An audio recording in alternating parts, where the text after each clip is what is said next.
न्यायालय ने कहा था कि इस बार की जगन्नाथ महाप्रभु की यात्रा को रद्द किया जाता है, लेकिन उन्होंने याचिका दी और उस पर सुनवाई नहीं हुई। केवल 2 दिन का समय शेष था।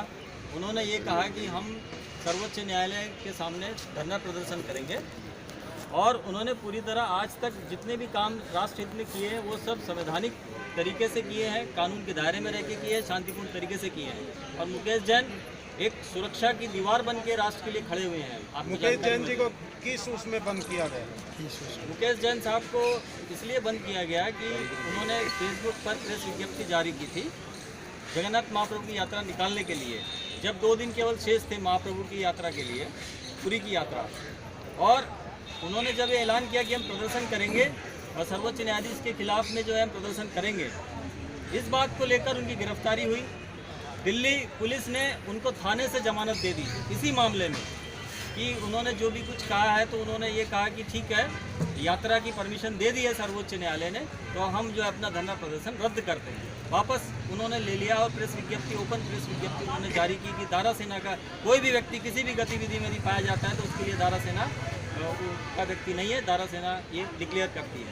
उसके बावजूद उनकी गिरफ्तारी हुई और यहाँ से जमानत हो गई उनकी दिल्ली से इसी मामले में। फिर उसी मामले को लेकर उड़ीसा में 3 मुकदमे डाले गए 3 जिलों में अलग अलग तरीके से, और ये पूरी तरीके से गैरकानूनी है। एक मामले में एक जगह जब जमानत हो जाए तो उसके ऊपर दोबारा गिरफ्तारी नहीं हो सकती। कहाँ से, किस राज्य से गिरफ्तारी हुई है सर? ये उड़ीसा की जेल में है, बालासोर जिले में है। जैन साहब की गिरफ्तारी उड़ीसा से हुई है और उड़ीसा की पुलिस उनको घर से गिरफ्तार करके ले गई है। तो आज आप लोग यहाँ पे आए हुए, मैं देख रहा काफ़ी महिला भी यहाँ पे आई जी, तो आप लोग क्या चाह रहे हैं? हम लोग चाह रहे हैं कि जो न्यायाधीश जो पूरी तरीके से संविधान का उल्लंघन कर रहे हैं, अपनी शपथ का पालन नहीं कर रहे हैं, वे संविधान का पालन करें और श्री मुकेश जैन को जल्दी से जल्दी उनको जमानत देवे और उनको रिहा करे जेल से पूरी तरीके से। दिल्ली के जंतर मंतर से किससे गुहार लगा रहे हैं आप? हम लोग सर्वोच्च न्यायालय से गुहार लगा रहे हैं, सर्वोच्च न्यायाधीश से, उड़ीसा के मुख्यमंत्री और उड़ीसा के राज्यपाल से। हम ये मानते हैं कि कुछ अंतर्राष्ट्रीय शक्तियाँ हैं जो टुकड़े टुकड़े गैंग है, जिनके खिलाफ में श्री मुकेश जैन हमेशा सरकार को आगाह करते रहे और देश को बचाते रहे। वो टुकड़े टुकड़े गैंग ही जो है उनका फेसबुक जो है वो हैक कर लिया है और गलत तरीके से उनको फंसाया गया है, और ये सरकार की आंख में धूल झोंक रहे हैं, न्यायालय की आंख में धूल झोंक रहे हैं। ये टुकड़े टुकड़े जो गैंग जिसके खिलाफ जैन साहब हमेशा लड़ते रहे हैं। एक बार तो उन्होंने भीमा कोरेगांव के लिए सर्वोच्च न्यायालय में याचिका दायर की थी, जिसमें कि प्रधानमंत्री हमारे मोदी जी की हत्या की साजिश में लोग पाए गए। उनके विरुद्ध जैन साहब ने मुकदमा दायर किया था। कहीं ना कहीं आपकी बातों से मुझे है जो कि इसके लिए जिम्मेदार है। कहीं ना कहीं मुझे आपकी बातों से ऐसा लगता है कि जैसे मुकेश जैन जी को षड्यंत्र के तहत फंसाया गया, तो कौन फंसा सकता है? क्या लगता है? मैंने आपको बताया कि हमारे गृह मंत्री श्री अमित शाह जी ने टुकड़े टुकड़े गैंग का जो उसमें संसद में जो बात कही है, वही टुकड़े टुकड़े गैंग मुकेश जैन साहब की फेसबुक को हैक करके और उन्होंने झूठे मुकदमे बनवाकर और मुकेश जैन साहब को जेल में रखा हुआ है। आज के प्रदर्शन के बाद आप क्या कहना चाहते हैं गवर्नमेंट से, और क्या कहना चाहते हैं कि क्या होना चाहिए, उनको कब जमानत मिल जानी चाहिए? जमानत तो उनको तत्काल मिलनी चाहिए, क्योंकि उनकी जमानत कटक हाई कोर्ट उड़ीसा में जमानत जो है उनकी लंबित है और उस पर सुनवाई जो है वो कर नहीं रहे हैं, ना वो हाँ कह रहे हैं ना कह रहे हैं। यदि वो रद्द करते हैं उड़ीसा कटक हाई कोर्ट, तो हम सर्वोच्च न्यायालय में शरण में जाएंगे, लेकिन वो मामले को पेंडिंग में रखा हुआ है, जो कि बहुत ही अन्याय है और पिछले 9 महीने से जैन साहब जेल में है। जी, बहुत अच्छी जानकारी। क्या कहना है अपने पिताजी के कहने के जेल के बारे में? देखिए, मेरे पिताजी अगर आज जेल में हैं तो वो किसी बुरे काम की वजह से नहीं, एक बहुत ही अच्छे धार्मिक काम की वजह से जेल में है, और हमें उन पर गर्व है कि जगन्नाथ रथ यात्रा पर, जिसके लिए कि उन्होंने बहुत प्रयास किए कि रथ यात्रा निकलनी चाहिए। उन्होंने सुप्रीम कोर्ट के सामने भी यही मांग रखी थी कि जगन्नाथ रथ यात्रा धर्म और आस्था का विषय है, हिंदुओं की आस्था का विषय है, और चाहे आप कोरोना प्रोटोकॉल जारी करके आप रथ यात्रा, लेकिन आप रथ यात्रा को रोक नहीं सकते। ये सदियों से 12वीं सदी से रथ यात्रा चलती आ रही है और ये रथ यात्रा होनी चाहिए। अनेक संगठन के आपने बोर्ड लगाए हैं, कौन कौन संगठन उनके बाहर निकलने के लिए, उनकी गिरफ्तारी मतलब जमानत के लिए कार्य कर रहे हैं? सभी हिंदू संगठन चाहते हैं कि क्योंकि मुकेश जैन एक हिंदू धर्म के कारण उनको जेल में डाला हुआ है उड़ीसा की सरकार ने, और सभी हिंदू संगठन इसमें पूर्ण रूप से सहयोग दे रहे हैं, और वो सभी लोग चाहते हैं कि मुकेश जैन को जल्द से जल्द रिहा करें। और हम मुकेश जैन की रिहाई किसी अलग तरीके से नहीं, हम संविधान के अनुसार मांग रहे हैं। संविधान में अगर आप सीआरपीसी धाराएं 177 से लेकर 186 तक पढ़ेंगे, उसमें इसी तरह के मुकदमों को कैसे कोर्ट में पेश करना है और किस तरह से रिहाई देनी है, वो सब कुछ लिखा गया है। या तो वो सब कुछ गलत लिखा हुआ है, या फिर दिल्ली में अगर आप संविधान का पालन कर रहे हैं तो उड़ीसा में आप संविधान का पालन क्यों नहीं कर रहे? क्या उड़ीसा में आपने अलग तरह का संविधान बनाया हुआ है कोई?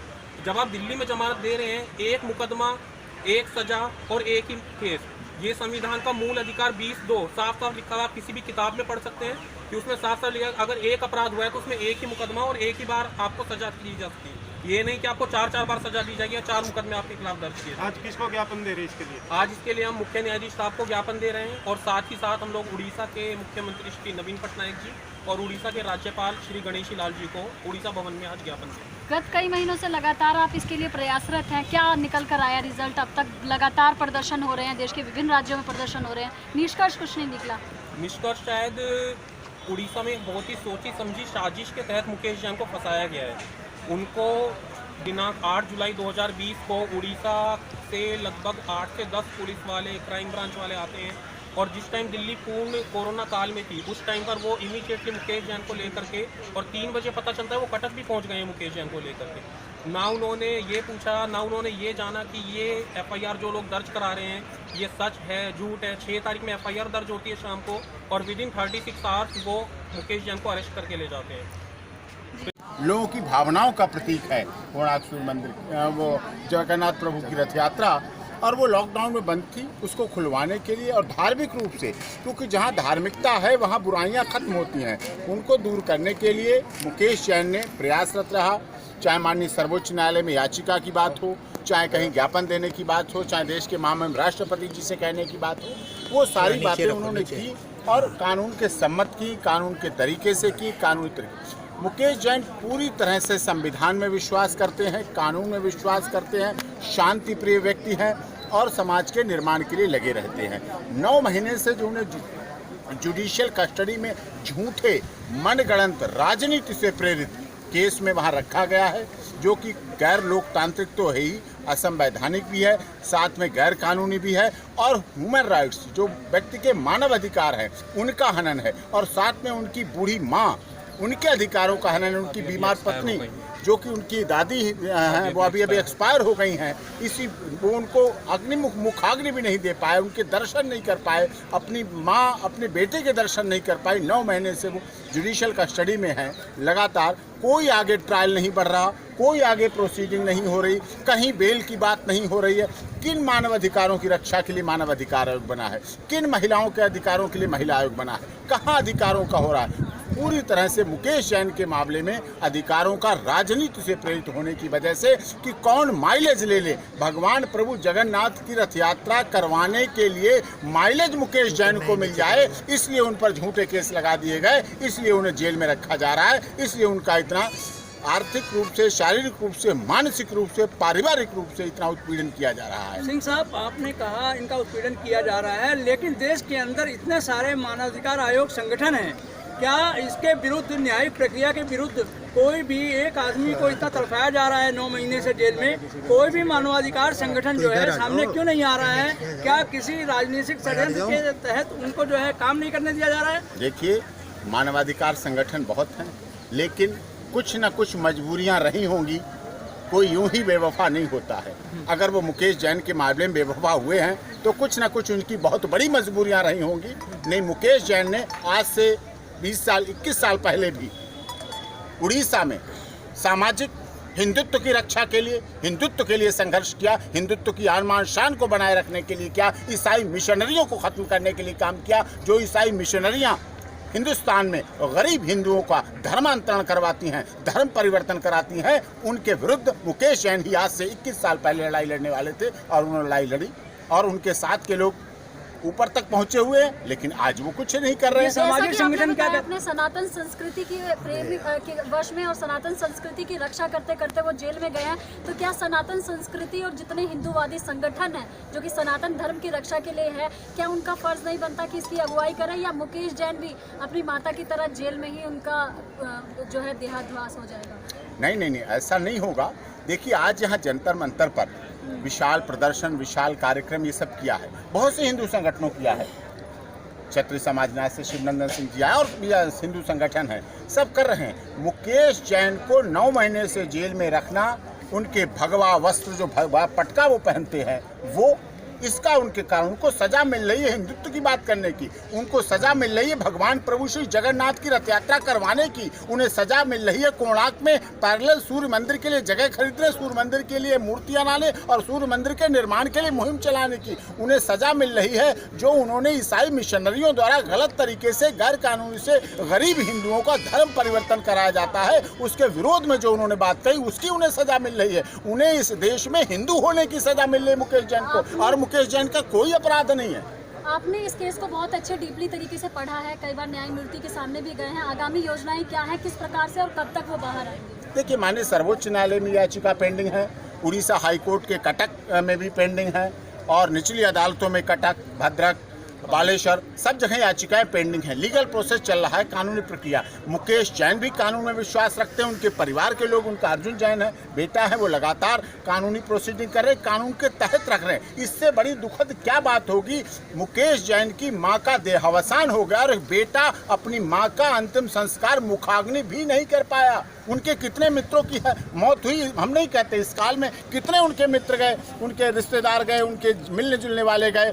आपको पता, स्वामी जी की मौत हुई, उनके बहुत अच्छे अभिन्न मित्र थे, साथी थे, उनकी मौत हुई, उनके अंतिम संस्कार में भाग नहीं ले पाए। तो ये उनकी प्रति वेदना है जो उनके जीवन में, उनके हृदय पटल पर सदैव अंकित रहेगी कि उनके साथ किस तरह से गैर कानूनी ढंग से जेल में रखा गया, किस तरह से उनके साथ अमानवीय व्यवहार किया गया, किस तरह से उनके साथ कानून ने जो मदद करनी चाहिए थी, जो उनके लीगल राइट्स थे, उनका अनुपालन नहीं किया गया, उनकी एक तरह से हत्या की गई है।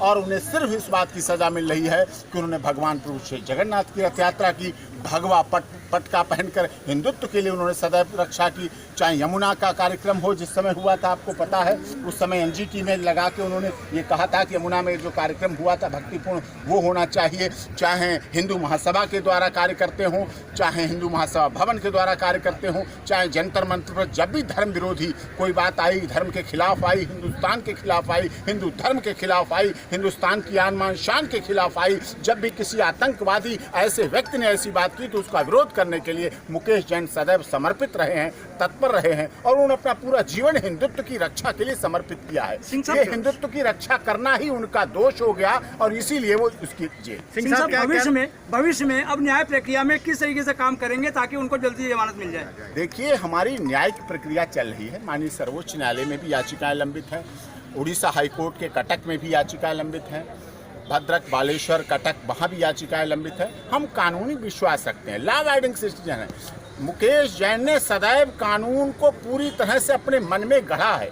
कितनी याचिकाओं में माननीय सर्वोच्च न्यायालय में वो याचिका करता रहे हैं, आपको पता है। जब पटाखों की बात आई, जब दीपावली पे प्रदूषण की बात आई, जब हिंदुत्व की रक्षा की बात आई, जब अयोध्या में राम मंदिर के निर्माण के लिए समर्पण की बात आई, तो मुकेश जैन ने सदैव काम किया। चाहे वो अयोध्या की यात्रा हो, चाहे वो जगन्नाथपुरी की यात्रा हो, सभी जगह उन्होंने हिंदुत्व के लिए सदैव काम किया, हिंदुस्तान के आन मान शान की रक्षा के लिए सदैव काम किया।